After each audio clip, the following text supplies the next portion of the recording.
নমস্কার বন্ধুরা, welcome to my channel moon চটজলদি রান্না। আজকের লোভনীয় একটা পদ বানাবো, এঁচোড় চিংড়ি।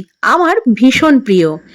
আজকে বাজার থেকে আমি চিংড়ি কিনে নিয়ে এসেছিলাম, আর বাড়িতে কাঁঠালের গাছ আছে, তো একটা এঁচোড় কেটে নিয়ে এলাম। এঁচোড়টা কেটে নিয়ে এসে প্রথমে এটাকে সুন্দরভাবে কেটে নিলাম।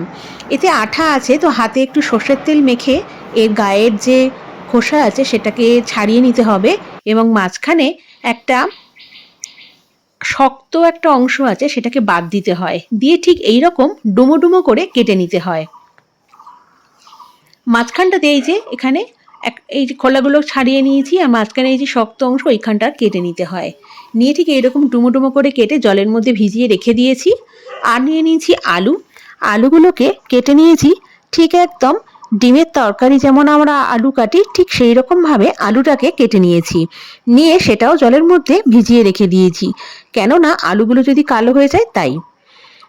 তো এইভাবে রেখে দেওয়ার পরে এবারে কড়াইতে একটা সুন্দর করে একটা মশলা তৈরি করে নেব, যেটা কিনা অনুষ্ঠান বাড়ির মতো, একদম অনুষ্ঠান বাড়ির মতো সুন্দর স্বাদ হবে এই এঁচোড় চিংড়ির।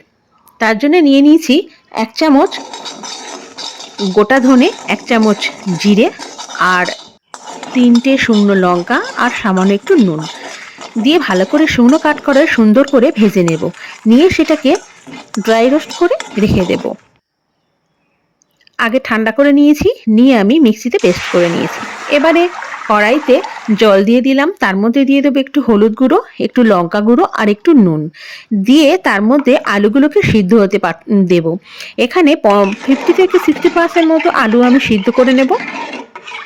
এর মধ্যে আলুগুলোকে দিয়ে ঢাকা দিয়ে রেখে দেবো।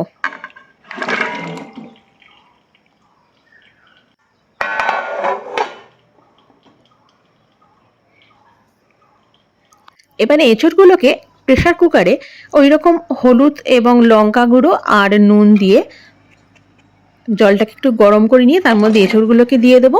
দিয়ে ঢাকনা দিয়ে আমি 2টো সিটি এখানে দিয়ে নিয়েছি। 2টো সিটি দিয়ে নিলে এটা বেশ সুন্দর একটা নরম মতো হয়, এবং এটা ভাজতেও সুবিধা হয়। এবার চিংড়িগুলোকে যেটা নিয়ে এসেছিলাম সেই চিংড়িগুলোকে এখানে নিয়ে নিয়েছি, ভালো করে ধুয়ে নিয়েছি, নিয়ে ভালো করে ছাড়িয়ে নিয়েছি। নুন লঙ্কা হলুদ ভালো করে মাখিয়ে রেখে দিলাম। দিয়ে এবারে এটাকে ভেজে নেব। প্রথমে চিংড়িগুলোকে ভীষণ কড়া করে ভাজার কোনো দরকার নেই, মোটামুটি চিংড়িটাকে ভাজলেই হয়ে যাবে। চিংড়ি ভাজা হয়ে গেছে, এবার আমি চিংড়িটাকে আলাদাভাবে তুলে নেব।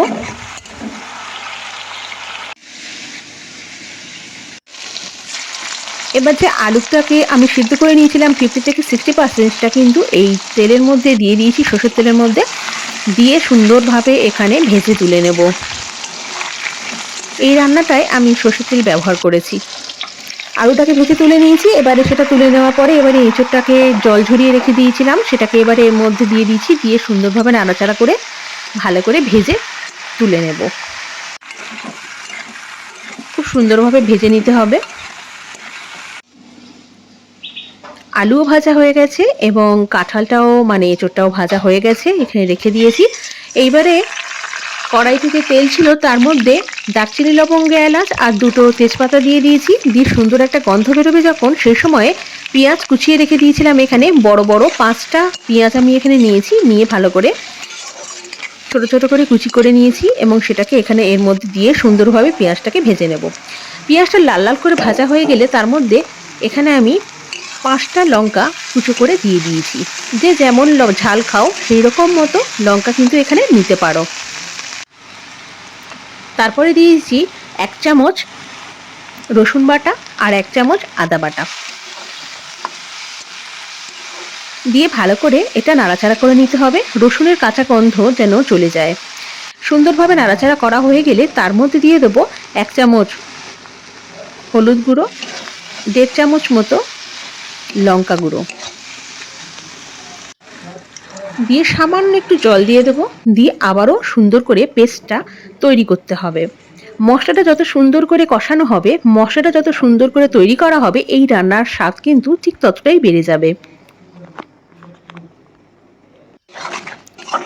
মশলাটাকে সুন্দরভাবে একটু একটু করে জলের ছিটে দিয়ে সুন্দরভাবে মশলাটাকে তৈরি করে নেব। এবারে এর মধ্যে দিয়ে দেবো 1 চামচ ধনে গুঁড়ো আর জিরে গুঁড়ো 1 চামচ। ধনে গুঁড়োটা আমি এখানে একটু বেশিই দিয়েছি, প্রায় 2 চামচের মতো দিয়েছি ধনে গুঁড়ো, আর 1 চামচ জিরে গুঁড়ো দিয়েছি।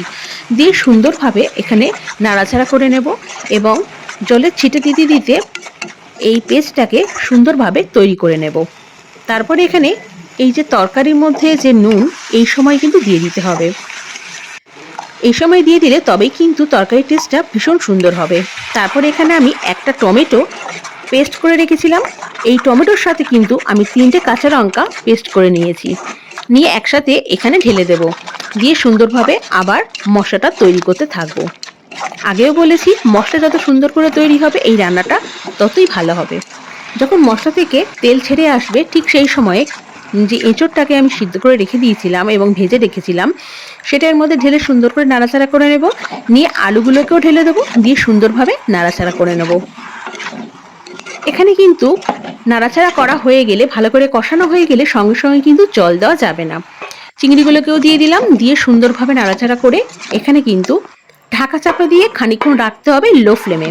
কেননা এই যে কাঁঠালের গা থেকে বা এঁচড়ের গা থেকে যে জলটা বেরোবে, সেই জলটা বেরিয়ে ভিতরে মশলাগুলো সুন্দরভাবে মিশে যাবে, খেতেও ভীষণ সুন্দর হবে। তাই একটু ঢাকা চাপা দিয়ে 2 মিনিট থেকে 3 মিনিট রেখে দেওয়া প্রয়োজন। তারপরে এখানে কেউ হালকা গরম জল দিতে পারো বা ঠান্ডা জল দিতে পারো। মাখা চাকা হবে এইরকম ভাবেই কিন্তু জলটা দিতে হবে, খুব বেশি জল দেওয়া যাবে না। তারপরে যে ভাজা মশলা, সেই ভাজা মশলাটাকে এখানে 2 চামচ আমি ওপর থেকে ছড়িয়ে দিয়েছি। 1 চামচ গরম মশলা দিয়েছি, আর দিয়ে দিয়েছি 1 চামচ ঘি। দিয়ে সুন্দরভাবে ফুটিয়ে নিলেই রেডি হয়ে যাবে আমাদের এঁচোড় চিংড়ি। দারুণ স্বাদের হয়, দুর্দান্ত লাগে খেতে, পুরো অনুষ্ঠান বাড়ির মতো। বিয়ে বাড়িতে যেমন ভাবে এঁচোড় চিংড়ি হয় ঠিক তেমনই টেস্ট হবে। এই সিক্রেট মশলাটা দেওয়ার জন্য কিন্তু এমন টেস্ট হবে। আর মশলাটাকে সুন্দরভাবে কষিয়ে নিলেই তবেই কিন্তু রান্নাটা দারুণ হবে। গরম গরম ভাতের সাথে এইরকম এঁচোড় চিংড়ি হলে আর কিছুই চাই না, অন্য কোনো পদ মুখেই লাগবে না। এমন এঁচোড় চিংড়ি খেলে বাড়িতে ঠিক এইভাবেই বানান, এই পদ্ধতিতে বানালে দারুণ হবে। আর অবশ্যই কিন্তু বাড়িতে বানিয়ে কেমন হলো কমেন্টসে জানাবেন। আর যদি ভালো লেগে থাকে রেসিপিটা, অবশ্যই বন্ধুদের সাথে শেয়ার করবেন। আর